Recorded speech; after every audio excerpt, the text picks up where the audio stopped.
Matteson Perry.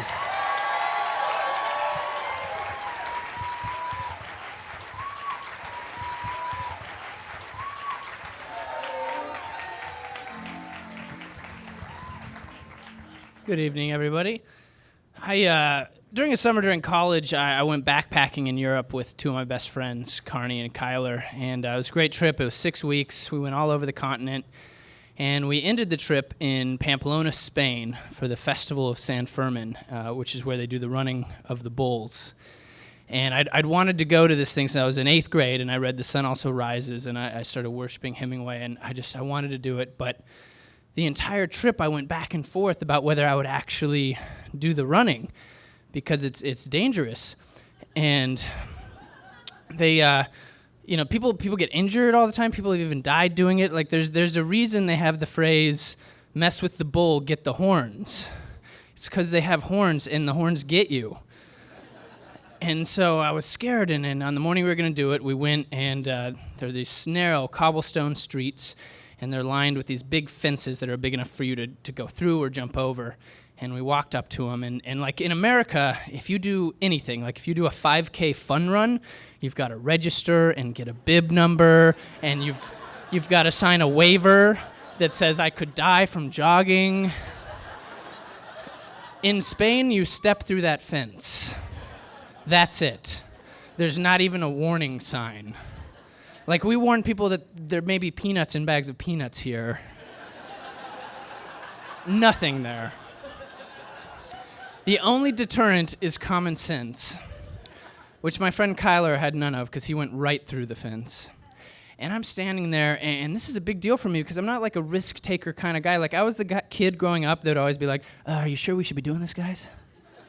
Seems pretty dangerous, guys. Like, that was me. You know, so I'm sitting there and I'm kind of panicked, and I'm looking at Carney, and he definitely wasn't going. He decided it was too dangerous, and I'm looking across the fence at Kyler, and I'm starting to panic, and I'm kind of like, what's the healthcare like in Spain? And like, not good. This country's known for napping. Like, that's. And so finally Kyler looks at me and he just says, just step through the fence. And I kind of in a trance, I go through with him, and we're walking off, and Carney yells after us, be careful. Which, like, the only way to do that is to not do the running of the bulls. So we're walking, and we're in the crowd, and we're all wearing the white with the red sash and the red bandana. We did it all up, and I have no idea what's going to happen. Like, the only knowledge I have of bulls and bullfighting at this point is from Bugs Bunny cartoons. Like, they hate red. Like, you can distract them if you put lipstick on a cow. Like, that's what I'm imagining the bulls sharpening their horn on that spinning wheel. Like, that's what's going through my head, and there's like a buzz in the crowd, like just before a fight breaks out, and then a rocket explodes in the sky, and that's the sign that they've let the bulls go. So we're standing there, we're ready to run, and then this wave of white and red, this surge of people comes around the corner, followed by the 6 gigantic bulls. And we take off running as hard as we can. People are pushing me, elbows are flying, people are going, Toros, vámonos, go, go! And someone falls down behind me, and I want to help them, but I think, leave him, he's already dead! And I just keep running, and the bulls are on us in no time, and you can hear their hooves on the cobblestone, and people are jumping and hanging from windows and cowering in doorways, and people are on the ground with their hands over their head, and I see Kyler, he goes Superman style through the fence to my right. He just dives head first, and I run over to the fence, and I put my hand on it, but I don't jump over. I just kind of stand there, and I watch as the bulls come running by me about 5 feet away from me, and it's one of those moments where it's just slow motion. I could just, their giant muscular legs, and the humps were going up and down, and their sharp horns, and it was just amazing and beautiful. And even in that moment, I was like, this is the most badass thing I will ever do.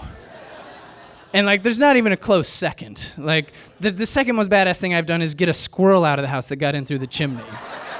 Like, I'm not a badass. So they go running by, and then I help Kyler through the fence, and where our heart rates are dropping. We're like, oh, that was so cool, and congratulating each other. And then someone says, Mas toros, there are more bulls! And we start running again, and we're sprinting as fast as we can, and it's over half a mile to the bull arena, and we're sprinting the entire way, just looking back the entire time, sure that these bulls are bigger and stronger and faster, and they will kill us. And we get to the arena, and we realize there were no more bulls.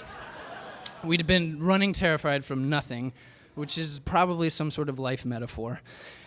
And so we walk into the bull arena, and it's got the sand floor, and it's round, and it's filled with people that cheer on the runners that have come in. And it was like Gladiator, the movie, and I actually yelled, "Are you not entertained?" Which is a little cheesy, but at the time, the movie had just come out. It was perfect. And I was hugging Kyler, and we were hugging strangers, and it was awesome. It was so awesome. Awesome was the only word I could say. I was like, "This is awesome." Kyler's like, "I'm going to get some sand." I was like, "That's awesome." And so we're taking sand, and we're shoving it in our pockets from this arena, and Kyler says, "I'm going to make sure to get some red stuff. That's has the bull's blood stained in it." I was like, "That's awesome," even though it's really just unsanitary.